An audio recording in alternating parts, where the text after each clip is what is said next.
যেভাবে লেখা আছে আমি ঠিক সেভাবেই পড়ছি। আসসালামু আলাইকুম প্রিয় জেফরি ভাই এবং ভৌতিক দুনিয়ার সকল শ্রোতাবৃন্দ, আশা করি মহান আল্লাহ তাআলার অশেষ রহমতে আপনারা সবাই ভালো আছেন। আমি রাকিব হাসান, আর আমার বাসা যশোর জেলার অভয়নগর থানার কাছে। আর আমি বর্তমানে ভৌতিক দুনিয়ার একজন অফিসিয়াল স্টোরি টেলার হিসেবে নিয়োজিত আছি। জেফরি ভাই, এখন আমি যে ঘটনাটি শেয়ার করতে চলেছি, এই ঘটনাটি আমাদের যশোর জেলার অভয়নগর থানার কাছে একটি গ্রামকে কেন্দ্র করে গড়ে উঠেছে। তবে একটা বিশেষ কারণে আমি সেই গ্রামটির নাম শেয়ার করতে পারছি না। জসি ভাই, আমার এই ঘটনাটি আমি আজ থেকে মাত্র কিছুদিন আগে সংগ্রহ করেছি। জসি ভাই, আপনার হয়তো মনে আছে, আজ থেকে 2 মাস আগে আমি আমার এক আত্মীয়ের বাড়িতে বেড়াতে গিয়েছিলাম। আর সেখানে আমি এক প্রবীণ মাওলানা সাহেবের সাথে পরিচিত হই। তার নাম মাওলানা আব্দুল হামিদ। তিনি সেই গ্রামের সবচাইতে প্রবীণ ব্যক্তিদের একজন। আর তার বয়স এখন মোটামুটি 81 বছরের কাছাকাছি। কিন্তু তার স্মৃতিশক্তি এতটাই প্রখর যে তিনি 80 দশকের আগের ঘটনাগুলোও যেন ঘটকাল ঘটেছে সেভাবে বলতে পারেন। আমি যখন প্রথম তার কাছে যাই, তিনি আমাকে দেখে হেসে বললেন, ও তুই ওই ভৌতিক গল্পের ওই রাকিব না? তোর গল্প তো আমি শুনেছি, তুই আসলি ঘটনা নিয়ে কাজ করিস, তাই না? ঠিক বলেছি। আমি মাথা নেড়ে বলি, হ্যাঁ মাওলানা সাহেব, আপনি যদি কিছু পুরনো ঘটনা জানেন তাহলে শেয়ার করলে খুব উপকৃত হব। মাওলানা সাহেব তখন দীর্ঘশ্বাস ফেললেন। তার চোখ দুটো যেন আরো 50 বছর আগের স্মৃতিতে হারিয়ে গেল। তিনি বললেন, বাবা, আমি তোকে আজ একটা গল্প বলবো, কিন্তু গল্পটা শোনার পর তোর ঘুম কি দৌড়ে যেতে পারে, তবুও শুনবি? আমি বললাম, শুনবো মাওলানা সাহেব, এই জন্য তো এসেছি। তখন তিনি তার আসনটি সোজা করে নিলেন, এক চুমুক চা খেয়ে নিলেন, তারপর শুরু করলেন। আর জসি ভাই, তিনি যে গল্পটি বললেন সেটা শুনে আমার গায়ে কাঁটা দিয়ে উঠেছিল। আমি এখন সেই গল্পটাই আপনাদের সামনে হুবহু তুলে ধরছি। মাওলানা সাহেব যেভাবে বলেছিলেন আমি ঠিক সেভাবে লিখছি। বলছেন মাওলানা হামিদ সাহেব, শোনো বাবা, অনেক বছর আগের কথা। তখন আমি খুব ছোট, বয়স তখন আমার 10 কিংবা 11 হবে। আর তখন আমাদের গ্রামে এক লোক বসবাস করত, নাম তার রহমত মোল্লা। রহমত মোল্লা পেশায় ছিলেন একজন কবিরাজ। তাকে দেখতে খুব সহজ সরল এবং সাদামাটা লোক মনে হতো। গায়ে সবসময় পাঞ্জাবি আর পায়ে হাওয়ায় চুটি, মাথায় টিকলি টুপি, আর কাঁধের সবসময় ঝোলা থাকতো। সেই ঝোলার ভেতরেই থাকতো বিভিন্ন রকমের তাবিজ, কপালের ফিতা, ঝাড় ফুকের সরঞ্জাম, আর কিছু শুকনো গাছগাছালির পুটির পুটলি আর কি। গ্রামের লোকজন তাকে খুব শ্রদ্ধা করত, কারণ তার হাতে বহু মানুষ সুস্থ হয়েছে। জিনের ছোঁয়ায় যাদের শরীর অবশ হয়ে যেত, যাদের গায়ে আগুন জ্বলত, যারা রাতে জিন দেখে পাগলের মতো চিৎকার করত, রহমত মোল্লা তাদের ঝাড়ফুঁক করে সুস্থ করে দিত। তিনি নামাজি মানুষ ছিলেন আর সব সময় আল্লাহর নাম নিয়ে কাজ করতেন, তাই গ্রামের সবাই তাকে খুব ভক্তি করত। কিন্তু বাবা, মানুষের ভাগ্যে যা লেখা থাকে তা কেউ এড়াতে পারে না। রহমত মোল্লার ভাগ্যেও ছিল যে একদিন তার হাত দিয়ে বড় কোনো ভুল হয়ে যাবে, আর সেই ভুলের মূল্য দিতে হবে তার নিজের প্রাণ দিয়ে। গল্পটা শুরু হয় 1953 সালের দিকে। তখন গ্রীষ্মের তীব্র দাবদাহ, আকাশে কালো মেঘের কোনো নাম গন্ধ নেই, নদীর পানি শুকিয়ে গেছে, খাল বিল একেবারে ঘাটগুলো ফেটে চলছে। মানুষ রাতে ঘুমাতে পারতো না গরমে। ঠিক সেই সময় গ্রামের এক দরিদ্র কৃষকের ছোট্ট মেয়ে হঠাৎ অসুস্থ হয়ে পড়ে। মেয়েটির নাম রিমা, বয়স তখন সবে 7 বছর। রিমার শরীরে শুরু হয় এক অদ্ভুত ব্যথা। সে দিনের বেলায় ঠিক থাকে, কিন্তু সন্ধ্যা হতে না হতেই তার চোখ লাল হয়ে যেত, শরীর কাঁপতে শুরু করতো, আর মুখ দিয়ে বেরোতো অদ্ভুত সব আওয়াজ। এমনকি কখনো কখনো সে দেয়ালে মাথা ঠুকে শুরু করত। তার বাবার নাম ছিল সুরজ মিয়া। সুরজ মিয়া খুবই গরিব মানুষ ছিলেন, দিন মজুর করে সংসার চালাতেন। তার একমাত্র মেয়ে রিমা। সুরজ মিয়ার আর কোনো সন্তান নেই। তিনি রিমা তার চোখের মনি একেবারে। প্রথমে সুরজ মিয়া মেয়েকে গ্রামের ডাক্তারের কাছে নিয়ে গেল। ডাক্তার বললো এটি সাধারণ জ্বর, ওষুধ খেলে নাকি সেরে যাবে। কিন্তু ওষুধ খেয়েও রিমার কোনো উন্নতি হলো না, বরং দিন দিন আরো খারাপ হতে লাগলো। একদিন রাতে রিমা হঠাৎ করে ছাদে উঠে গেল, আর সেখান থেকে নামতে আর চেষ্টা করলো। সুরজ মিয়া দৌড়ে গিয়ে তাকে বাঁচায়। তখন তার স্ত্রী ফাতেমা বিবি কাঁদতে কাঁদতে বলল, তোর মেয়ের শরীরে চিন ধরেছে, তুই জলদি রহমত মোল্লাকে ডাক। সুরজ মিয়া দ্বিধায় পড়ে গেলেন, কারণ রহমত মোল্লা সাধারণ ঝাড়ফুঁক করে রোগী সুস্থ করার জন্য কোনো টাকা নিত না।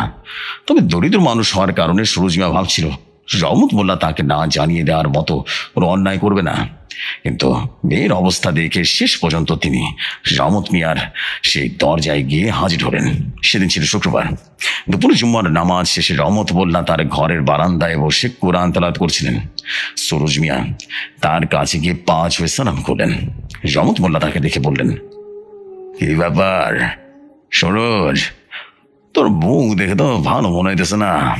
সুরজ মিয়া কাঁদো কাঁদো করে বললেন, বললাম ভাই, আমার ভাইয়া রিমা ওরে তো জিনে ধরছে, আপনি না এলে ও বাঁচবে না। রহমত মোল্লা দীর্ঘশ্বাস ফেলেন। তিনি বললেন, আমি এখনই আসছি, তুই আগে যা, আমি আমার সরঞ্জাম নিয়ে আসছি, কেমন? রহমত মোল্লা তার পরিচিত ঝোলাটা কাঁধে নিলেন, সাথে নিলেন এক বোতল জমজমের পানি, কিছু তেল আর কোরআন শরীফ। তারপর তিনি সুরজ মিয়ার বাড়ির দিকে রওনা হলেন। সুরজ মিয়ার বাড়ি ছিল গ্রামের শেষ প্রান্তে। একটা ছোট্ট টিনের ঘর, ঘরের পিছনে একটা আম গাছ আর সামনে ছোট্ট উঠোন। রহমত মোল্লা যখন সেখানে পৌঁছিলেন তখন সন্ধ্যা ঘনিয়ে এসেছে, মাগরিবের আজান দেওয়ার সময় হয়ে গেছে। সীমাকে ঘরের ভেতরে একটা কাঁথার উপরে শুয়ে রাখা হয়েছে। তার চোখ টকটকে লাল, হাত পা ঠান্ডা, আর মুখ থেকে ফেনা বেরোচ্ছে। ফাতেমা বিবি বের মাথায় হাত দিয়ে রীতিমতো বসে আছে আর কাঁদছে। আশেপাশে কিছু প্রতিবেশী রীতিমতো জড়ো হয়ে গেল। রহমত মোল্লা ঘরে ঢুকে সবাইকে বাইরে যেতে বললেন। তিনি বললেন, ঝাড় ফুঁকের সময় কেউ ভেতরে থাকবেন না, তৃতীয় কোনো ব্যক্তি থাকলে জিন কিন্তু আরো ক্ষিপ্ত হতে পারে। সবাই বেরিয়ে গেল, শুধু সুরজ মিয়া আর ফাতেমা বিবি ঘরের দরজার বাইরে দাঁড়িয়ে রইল। রহমত মোল্লা ঘরের দরজা ভেতর থেকে বন্ধ করে দিলেন। তারপর তিনি কোরআন শরীফের কিছু আয়াত পড়তে শুরু করলেন। পড়তে পড়তে তিনি রিমার মাথার কাছে গিয়ে বসলেন। রিমার শরীর তখনও থরথর করে কাঁপছে, চোখ বড় বড় হয়ে আছে, মুখ দিয়ে গ্যাসটা বেরোচ্ছে। রহমত মোল্লা তার ঝোলা থেকে একটা ছোট্ট পাত্র বের করলেন, তাতে কিছু তেল ঢেলে দিলেন। তারপর সেখানে কোরআনের কিছু আয়াত পড়ে ফু দিলেন। তারপর সেই তেল রিমার কপালে লাগাতে লাগলেন। কিন্তু জিনিসটা ঠিক সেইখান থেকে শুরু হলো। জিফরি ভাই মাওলানা সাহেব বলছিলেন, রহমত মোল্লা যখন তেল লাগানোর জন্য রিমার কপালের দিকে হাত বাড়ালেন না, তখন হঠাৎ করে রিমার চোখ খুলে গেল। কিন্তু সেই চোখ আর 7 বছরের শিশুর চোখ ছিল না, সেটা ছিল অন্য কোনো চোখ, ঘোরালো, একেবারে খুলতে ভয়ঙ্কর। রিমার মুখ দিয়ে ভেসে এলো বিকট আওয়াজ, যেন গলার ভিতর থেকে কেউ চিৎকার করছে। সে বলল, কবিরাজ, তুই আমাকে বের করতে চাস? তোর সাধ্য আছে? আমি বাচ্চার শরীরে বহু বছর ধরে আছি, তুই আমাকে বের করলে তোকে ছাড়বো না আমি। রহমত মোল্লা মোটেও ভয় পেলেন না। তিনি দীর্ঘ কণ্ঠে বললেন, আমি আল্লাহর নাম নিয়েছি, তুই নিরীহ শিশুর শরীর ছেড়ে চলে যা, না হলে আমি কঠিন আয়াত পড়ে বললাম। জিনটা তখন হেসে উঠল। তার হাসি এতটাই বিশ্রী আর ভয়ঙ্কর ছিল যে দরজায় দাঁড়িয়ে থাকা লোকটা পর্যন্ত শুনতে পেল। ফাতেমা বিবি প্রায় অজ্ঞান হয়ে যাচ্ছেন, এমন ভয়ঙ্কর শব্দ। সুরজ মিয়া তাকে ধরে রাখলেন। জিনটি বলল, আয়াত পড়বি? পড়ে দেখি, না জানি সে বাচ্চা দেহে আমি কতটুকু জায়গা করে নিয়েছি। তুই আমাকে বের করতে গেলে এই বাচ্চা কিন্তু মরে যাবে। তোর দাম আছে কি আমাকে বের করার?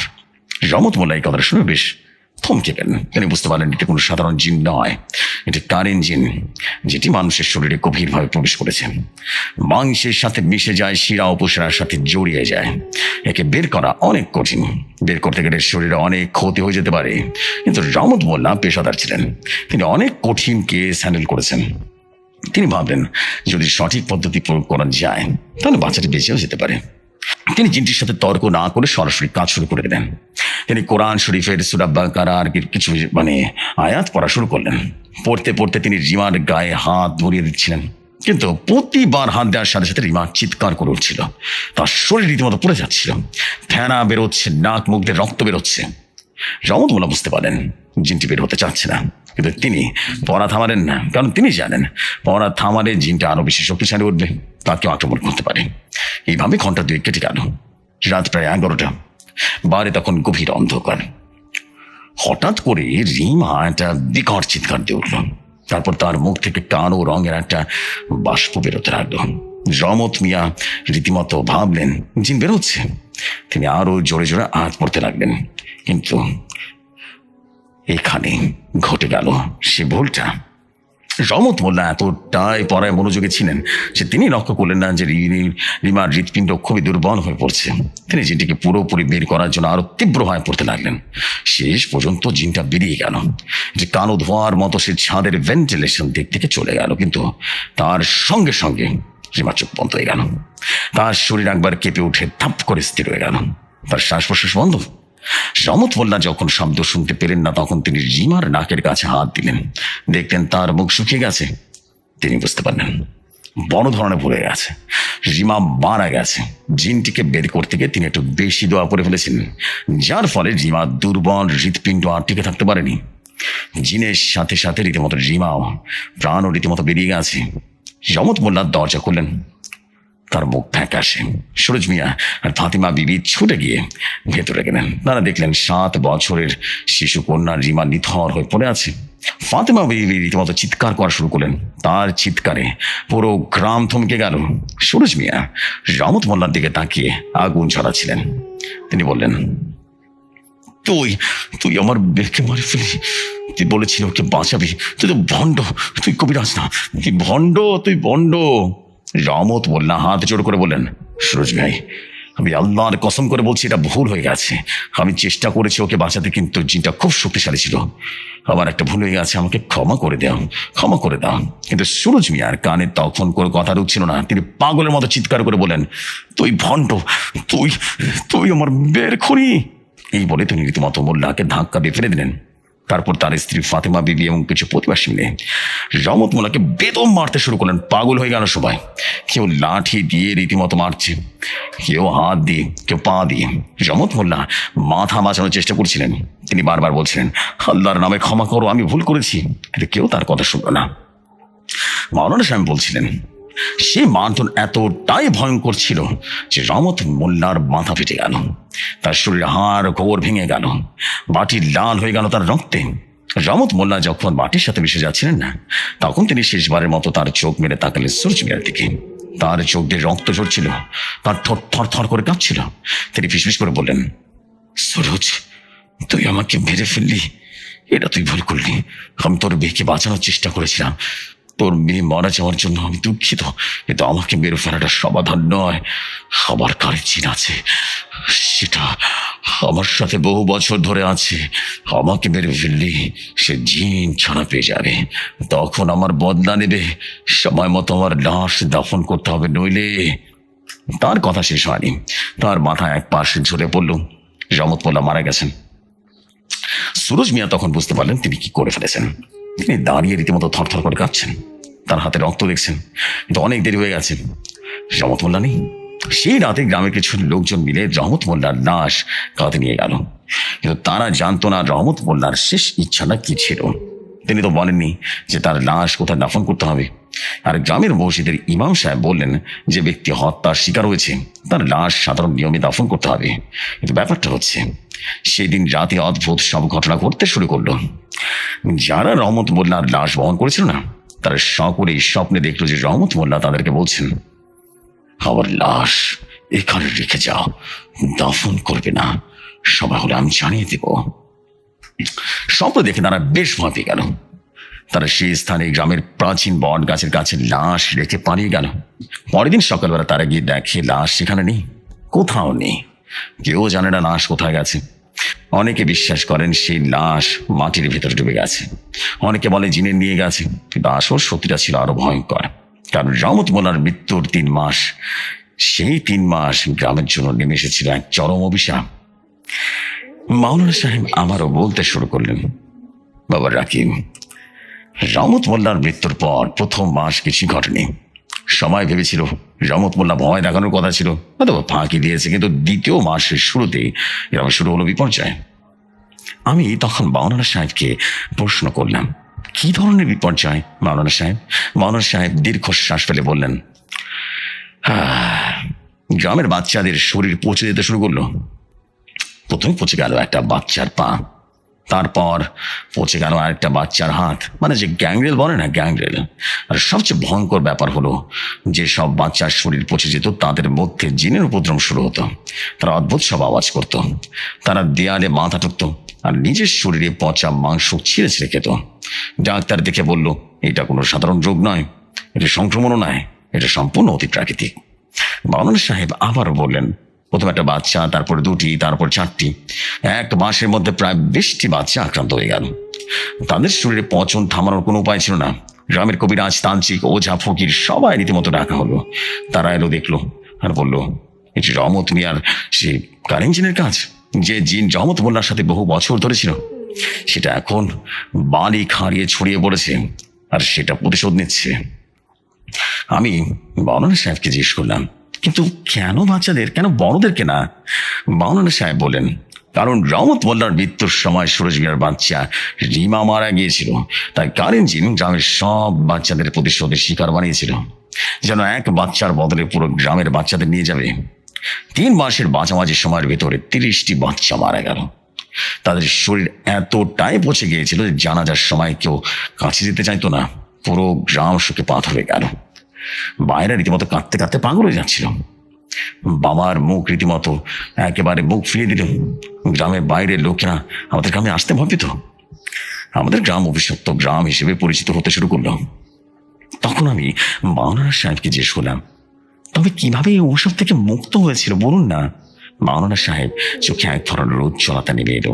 তিনি বললেন, এই গল্পটা অনেক বড়, কারণ গ্রামের সব কবিরাজ, তান্ত্রিকরা মিলে এক অভূতপূর্ব আয়োজন করেছিল। তারা এক বিশেষ রুকিয়ার আয়োজন করছিল, যেখানে রহমত মোল্লার কারিন জিনকে হাজির করা হয়েছিল। আর সেই কারিন জিনের কাছে তারা হাত জোর করে ক্ষমা চেয়েছিল। জিনটি ক্ষমা করেছিল, কিন্তু একটা শর্ত দিয়েছিল, আর সেই শর্তের কারণে আজ আমরা বেঁচে আছি। মাওলানা সাহেব বললেন, কিন্তু বাবা, আজ তো অনেক রাত হয়ে গেছে, গল্পের পরবর্তী অংশ পরে নাই শুনবি। আমি বিনয় করে বললাম, মাওলানা সাহেব দয়া করে আজই শেষ করে দিন না, আমার খুব কৌতূহল হচ্ছে। মাওলানা সাহেব হাসলেন আর বললেন, আচ্ছা তবে শেষ করি। এবং তিনি শুরু করলেন ভয়ঙ্কর বিশেষ রুকিয়ার আয়োজন। মাওলানা সাহেব আমাকে বলতে শুরু করলেন, সে সময় গ্রামের সবচেয়ে বড় তান্ত্রিক ছিলেন পাগলা বাবা নামে এক ব্যক্তি। তিনি সন্ন্যাসী ছিলেন না, তিনি ছিলেন একজন সাধারণ কৃষক, কিন্তু তার জিন ভূত নিয়ে অভিজ্ঞতা ছিল অসাধারণ। তিনি একাই বহু জিন বের করেছেন, আর সেই বিপদের সময় তিনি সবাইকে এক করেছিলেন। তিনি বলেছিলেন, আমাদের একা একা কিছু করার ক্ষমতা নেই। এই জিন রহমত মোল্লার সাথে বহু বছর ছিল। রহমত মোল্লা তাকে পালন করতেন, আর এই জিনের শক্তি অনেক। একে বশ করতে হলে সবাইকে এক হতে হবে। তাই গ্রামের সবাই মোটামুটি কবিরাজ, তান্ত্রিক, মাওলানা সকলে মিলে এক বিশেষ রুকিয়ার আয়োজন করলেন। তারা গ্রামের প্রাচীন বট গাছের নিচে সেটা করার সিদ্ধান্ত নিলেন, কারণ এই বট গাছের নিচে রহমত মোল্লার লাশ শেষবারের মতো দেখা গিয়েছিল। তারা বিশ্বাস করতেন রহমত মোল্লার কারেন জিনটি সেই বট গাছের কাছে ঘুরে বেড়ায়। সেই রুকিয়ার দিন নির্ধারণ করা হলো জুম্মার রাতে। কবিরাজরা বললেন, জুম্মার রাতে জিনের শক্তি বেশি থাকে, কিন্তু ভালো আত্মারা তখন জাগ্রত থাকে। তাই সঠিক নিয়মের রুকিয়া করলে জিনকে বশ করা যাবে। সেদিন গ্রামের নারী পুরুষ সবাই ঘরে ঢুকে গেল, কেউ বের হয়নি। শুধু প্রায় 40 জন কবিরাজ, তান্ত্রিক, আলেম জড়ো হলেন বট গাছের নিচে। তারা একটা বড় বৃত্ত তৈরি করলেন। বৃত্তের মাঝখানে রাখা হলো এক মাচা। সেই মাচানের উপরে রহমত মোল্লার একটা পুরনো কাপড়, তার ব্যবহৃত ঝোলা আর একটি তসবিহ। পাগলা বাবা সবাইকে নির্দেশ দিলেন, আমি যখন কোরআন পড়ব তখন সবাই আমিন বলবেন। কেউ ভয় পেয়ে উঠে যাবেন না। যদি কেউ ভয় পেয়ে দৌড়ে যায় তাহলে জিনটি তাকে আক্রমণ করবে। সবাইকে ধীর থাকতে হবে। এরপর শুরু হলো রুকিয়া। পাগলা বাবা কোরআনের আয়াত পড়তে লাগলেন। পড়তে পড়তে তিনি রহমত মোল্লার নাম নিলেন, তারপরে জিনকে ডাকলেন। তিনি বললেন, হে রহমত মোল্লার কারিন জিন, তুমি এখানে হাজির হও, আমরা তোমার সাথে কথা বলতে চাই। প্রথমে কিছু হলো না। প্রায় আধা ঘন্টা ধরে চলল সে আয়াত। হঠাৎ করে বট গাছের সব পাতাগুলো ঝড় করে নড়ে উঠল। বাতাস বয়ে গেল, কিন্তু সেই বাতাস ছিল গরম। অদ্ভুত, মাচানের উপরে রহমত মোল্লার কাপড়টি সহজে উড়ে গেল। তারপর হঠাৎ করে মাচানের উপরে কালো ধোঁয়ার একটা একেবারে স্তম্ভ দেখা গেল। সেই ধোঁয়া ঘুরতে ঘুরতে একটা সময় একটা আকৃতি দিল। সেটা ছিল মানুষের মতো, কিন্তু তার চোখ ছিল আগুনের মতো লাল। তার গায়ের রং ছিল কালচে নীল, আর তার মুখ থেকে বেরোচ্ছে ধোঁয়া। সমস্ত কবিরাজ রীতিমতো কাঁপতে লাগলেন। পাগলা বাবা ছাড়া সবাই মাথা নিচু করে ফেললেন। পাগলা বাবা বলেন, তবে কি রহমত মোল্লার কারিন জিন? সে কালো আকৃতিটি গভীর কণ্ঠে বলতে শুরু করলেন, হ্যাঁ আমি। কেন আমাকে ডাকা হয়েছে? পাগলা বাবা বললেন, তুমি আমাদের গ্রামের নিরীহ বাচ্চাদেরকে মারছো কেন? কারেন জিনটি বললেন, আমার মালিক রহমতুল্লাহকে তোমরা হত্যা করেছো, তোর লাশ এখনো দাফন করা হয়নি। আর আমার মালিককে যে হত্যা করছে সুরজ মিয়া, তার বাচ্চা মরেছে কিন্তু সে বেঁচে আছে। আমি প্রতিশোধ নিব যতদিন না আমার মালিকের লাশ দাফন হচ্ছে, আর যতদিন না সুরজ মিয়াকে শাস্তি দিচ্ছি ততদিন এই গ্রামের বাচ্চারা মরতে থাকবে। পাগলা বাবা বলেন, তবে আমরা যদি তোমার মালিকের লাশ খুঁজে বের করে দাফন করি, আর যদি সুরজ মিয়াকে তুমি যা শাস্তি দিতে চাও তাই দিতে দিই, তাহলে কি হবে বলো তো? তুমি কি থামবে? হ্যাঁ। কারেন জিনটা একটু থমকে গেল, তারপর বলল, আমার মালিকের লাশ বের করে দাফন করতে হবে ইসলামী নিয়মে, আর সুরজ মিয়াকে আমার কাছে ছেড়ে দিতে হবে। আমি তাকে যা করব কেউ বাঁচাতে পারবে না, আর তোমাদের সবাইকে আমার কাছে ক্ষমা চাইতে হবে যে অত্যাচার আমার মালিকের উপর হয়েছে তার জন্য। পাগলা বাবা চারপাশে তাকালেন। সব কবিরাজ তান্ত্রিক এক অপরের দিকে তাকাচ্ছেন। তারা বুঝতে পারছেন এই জিনকে রাগান্বিত করলে আরো বড় বিপদ হবে। তার পাগলা বাবা নিচু গলায় বলেন, আমরা তোমার কাছে ক্ষমা চাচ্ছি, আমাদের ভুল হয়েছে। আমরা রহমতুল্লাহর হত্যাকারীর বাঁচানোর চেষ্টা করিনি, আমরা নীরব ছিলাম। তাই তুমি আমাদের গ্রামকে রক্ষা করো, ক্ষমা করো, আর তোমার মালিকের লাশ আমরা খুঁজে বের করে দাফন করে দিব। আর সুরজ মিয়াকে তাকে তোমার হাতে আমি ছেড়ে দেব। জিনটি বলল, তবে একটা কথা, তোমরা যদি আমাকে প্রতারণা করো তাহলে আমি পুরো গ্রামকে ধ্বংস করে দেব। শুধু বাচ্চা নয়, বৃদ্ধ যুবক নারী সবাই মরবে, আমি শপথ করছি। এই কথাটি বলে জিনটি অদৃশ্য হয়ে গেল। আর ঠিক সেই মুহূর্তে বট গাছের নিচ থেকে বিকট শব্দ হলো, মাটি ফেটে দুভাগ হয়ে গেল, আর মাটির ভেতর থেকে বেরিয়ে এলো একটা পচা কাফন, আর তার হাতের ভেতর থেকে রহমত মোল্লার অবাধ গলা হার। আর তখন সবাই বুঝতে পারলেন রহমত মোল্লার লাশ আসলে বট গাছের নিচে চলে গিয়েছিল। কিভাবে আর কে জানে। পরের দিন ভোরবেলা সূর্য ওঠার আগে গ্রামের সবাই রীতিমতো জ্বর হয়ে গেল। পাগলা বাবার নেতৃত্বে তারা রহমত মোল্লার লাশ বের করলেন। মাওলানা আব্দুল হামিদ তখন ছোট ছিলেন। তিনি বললেন, তিনি নিজের চোখে দেখেছেন লাশটি পুরোপুরি পৌঁছেনি, বরং অনেকটা অক্ষত ছিল। এটা ছিল অলৌকিক। তারা লাশ পবিত্রভাবে গোসল দিলেন, জানাজা বললেন, আর গ্রামের কবরস্থানে দাফন করে দিলেন। এরপর সুরজ মিয়ার কি হলো জসু ভাই, সেটা ভয়ঙ্কর এক ঘটনা। সুরজ মিয়া সেদিন সকালবেলা নিজের ঘরে ছিল। হঠাৎ করে সে সজোরে চিৎকার করে উঠল। তার স্ত্রী ফাতেমা বিবি দৌড়ে গেল, দেখলো সুরজ মিয়ার মুখ থেকে কালো ধোঁয়া বেরোচ্ছে, তার চোখ রীতিমতো ভরে যাচ্ছে। সে নিজের গলা নিচে চেপে ধরেছে। ফাতেমা বিবি তাকে বাঁচানোর সর্বোচ্চ চেষ্টা করলেন, কিন্তু কোনো লাভ হলো না। ঠিক 15 মিনিটের মধ্যে সুরজ মিয়া মারা গেল। ডাক্তার বলল হৃদযন্ত্র রীতিমতো বন্ধ হয়ে গেছিল। কিন্তু গ্রামের সবাই জানে রহমত মোল্লার কালীন জিনের কাজ এটা। সে তার প্রতিশোধ নিয়েছে। সেদিন সন্ধ্যার পর থেকে গ্রামে আর কোনো বাচ্চা মারা যায়নি। যাদের শরীর পচে গিয়েছিল তাদের অবস্থা ধীরে ধীরে উন্নতি হতে লাগলো। সব বাচ্চা সুস্থ হয়ে গেল। শুধু মারা গিয়েছিল সে 30টি পরিবারের চিরকাল সুখী কাটিয়েছিল। তবে অভিশাপটা পুরোপুরি কেটে গেল। মাওলানা সাহেব বললেন, তারপর আর কখনো রহমত মোল্লার কারিন জিনকে গ্রামে পাওয়া যায়নি। অনেকে বলে রহমত মোল্লার লাশ দাফনের পর তার কারিন জিন শান্তি পেয়েছে। আবার অনেকে বলে কারিন জিন এখনো আছে, কিন্তু রাগানিতে নয়। এটি পাহারা দেয় গ্রামকে, যারা অন্যায় করে তাদের শাস্তি দেয়। তবে কেউ আর তাকে দেখেনি। মাওলানা সাহেব তার গল্প শেষ করে বললেন, বাবা নাকি বিশ্বাস করো, গল্পটা সত্যি। এই গল্প আমি আমার বাবার কাছ থেকে শুনেছি, আর আমার বাবা চোখে দেখেছেন সে জিনের কালো ধোয়া। তুমি যারা বিশ্বাস করো আর না করো সেটা তোমার ব্যাপার, কিন্তু আমি যা দেখেছি তা আর কখনো দেখতে চাই না। জসু ভাই, মাওলানা সাহেবের কথা শুনে আমার কোলের লোম দাঁড়িয়ে গেল। তাকে জিজ্ঞেস করলাম, মাওলানা সাহেব আপনি নিজে কখনো সেই জিন দেখেছেন? মাওলানা সাহেব চুপ করে গেলেন। তার চোখ দিয়ে সেদিনের স্মৃতি ভেসে উঠল। তিনি বললেন, না বাবা, আমি দেখিনি, কিন্তু একবার রাতে আমি বট গাছের কাছে গিয়েছিলাম। আমার বয়স তখন 25। সেদিন রাতে আমি শুনতে পেলাম কে যেন কাঁদছে, কণ্ঠটা রহমত মোল্লার মতো। আমি কাছে গেলাম না, দৌড়ে চলে গেলাম। এই বলে মাওলানা সাহেব চুপ করে গেলেন। আমিও তাকে জিজ্ঞেস করলাম না, আমি ওখান থেকে বিদায় নিয়ে চলে আসলাম। যে সময় এই ছিল আমার সংগ্রহের ঘটনার প্রথম পার্ট। সত্যি বলছি প্রথম পার্ট। গল্প কিন্তু এখানে শেষ নয়। মানে এই গল্পের আরো গভীরে লুকিয়ে আছে কিছু রহস্য। কারণ কেন রহমত মোল্লার লাশ দাফন করতে এত বিলম্ব হলো? কেন তার কারিন জিন এত রাগান্বিত ছিল? আর 30 বাচ্চার মৃত্যুর দায় কার? আসলে কি সেটা শুধু কারেন্ট জিনের ছিল নাকি এর পিছনে আরো কিছু রহস্য ছিল? এই প্রশ্নের জবাব মাওলানা সাহেবের কাছ থেকে আরেকদিন আমি জেনেছিলাম। তিনি আমাকে বলেছিলেন, বাবা, রহমত মোল্লার আসল পরিচয় কিন্তু আরো গভীরে আছে। তিনি শুধু কবিরাজ ছিলেন না, তিনি ছিলেন, হ্যাঁ, আচ্ছা তুই আগামীকাল সন্ধ্যায় আয়, তোকে এই রহমত মোল্লার আরো কিছু ঘটনা বলবো। আমি পরের দিন সন্ধ্যায় গিয়েছিলাম, কিন্তু এরপর যা ঘটলো তা আমি পরবর্তী পর্বে শেয়ার করবো। যে সময় এই ঘটনাটি অনেক বড়, তাই আমি প্রথম পর্ব আজ শেষ করলাম। রহমত মোল্লার সাথে আরো অনেক ঘটনা আছে যা আমি ধীরে ধীরে সব শেয়ার করব। আজকের মতো এখানেই বিদায় জানাচ্ছি, কথা হবে আগামীতে। আমি রাকিব হাসান বলছি যশোর থেকে। আসসালামু আলাইকুম। এই গল্পের দ্বিতীয় পার্ট আমি পাঠিয়ে দিচ্ছি, আপনি সময় করে শেয়ার করে দিবেন।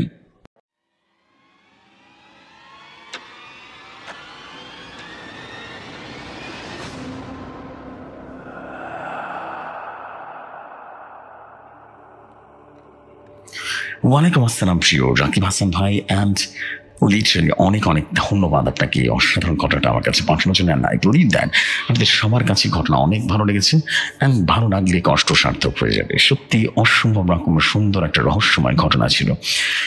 এটাকে বলে কার্মা রিটার্নস। সত্যি this is beautiful. Thank you very much for your amazing story. I believe আপনারা সবাই অনেক অনেক অনেক অনেক বেশি পছন্দ করেছেন স্টোরিটা। আপনারা সবাই কমেন্ট করে জানাবেন আপনাদের কেমন লেগেছে। এই গল্পের পরবর্তী পার্ট অবশ্যই শোনাবো আগামীকাল। ততক্ষণ সময় ভালো থাকুন, সুস্থ থাকুন এবং ভৌতিক দুনিয়ার সাথে থাকুন। আপনারা যেটা করবেন সেটা হচ্ছে ভৌতিক দুনিয়ার ঘটনা পাঠাবেন। পাঠানোর একটা নিয়ম আছে, নিশ্চয়ই জানেন। আমাদের একটা ইমেল আছে, উইচ ইজ ভৌতিক দুনিয়া @gmail.com, BHOUTIKDUNIA@gmail.com থেকে ইমেলে ঘটনা সেন্ড করে দিবেন। আজকে আমাদের এখানে বিদায় নিচ্ছি। রহমত মোল্লার ঘটনা দ্বিতীয় পার্ট আমরা আগামীকাল শুনবো।